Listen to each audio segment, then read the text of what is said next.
प्रिय दोस्तों, ये कहानी है मिताली की, जो आज से करीब 20 साल पहले पीछे वाले समय में हमें जाने पर मजबूर करती है।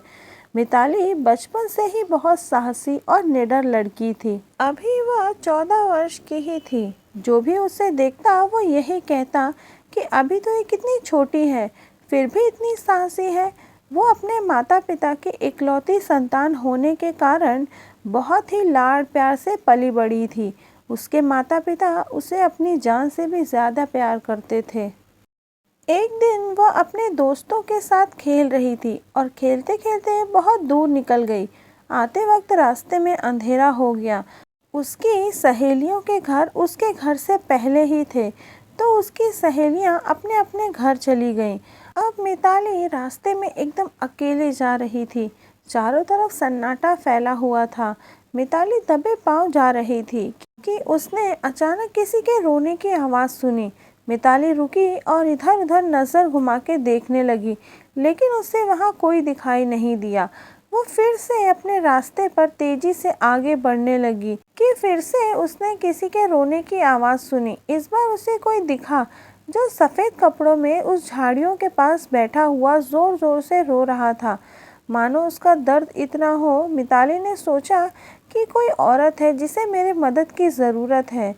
यही सोचती हुई मिताली उस औरत की तरफ बढ़ रही थी कि उसे दूसरी तरफ से भी रोने की आवाज़ आने लगी। अब मिताली वहाँ देखने लगी जहाँ वो औरत बैठी रो रही थी, लेकिन ये क्या, वहाँ पर तो कोई भी नहीं था। अब तो मिताली के रोंगटे खड़े हो गए। वो बहुत डर गई और अपनी घर की तरफ दौड़ने लगी। तभी उसके कानों में आवाज़ आई, कहाँ भाग रही है तू, मेरी मदद तो करके जा। और एक खौफनाक सी हंसी पूरे माहौल में गूंजने लगी। मिताली का पूरा शरीर पसीने से लथपथ था। वो दौड़े जा रही थी। वो भगवान शिव को मानती थी। वो रोज़ मंदिर जाती थी और शिवरात्रि पर्व जब भी आता तो उपवास रखती, लेकिन कभी कुछ मांगती नहीं थी। मिताली भागते भागते शिव जी को यही बात कह रही थी कि मैंने आपसे कभी कुछ नहीं मांगा, लेकिन आज मुझे आपकी ज़रूरत है। मुझे घर जाकर मेरे माता पिता से मिलना है। कहते हुए वो रास्ते में बेहोश होकर गिर गई। सुबह उसकी आँख खुली तो वो अपने घर पर अपने माता पिता के साथ थी।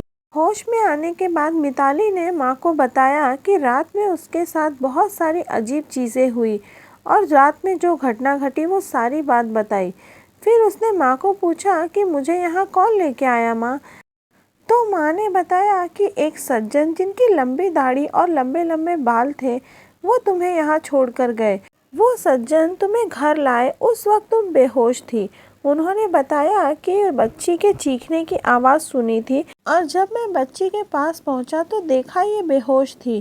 फिर वो तुम्हें घर ले आए और कहा आगे से आप ध्यान रखना, इतनी देर रात को आगे से बाहर ना जाए। इतना कहकर वो सज्जन चले गए। अब मिताली भी सोच रही थी कि वह सज्जन कौन थे जो मुझे घर लेकर आए। प्रिय दोस्तों, ये कहानी यहाँ ख़त्म होती है। ऐसी और भी कहानियाँ सुनने के लिए चैनल को लाइक करें, शेयर करें और सब्सक्राइब करें। धन्यवाद।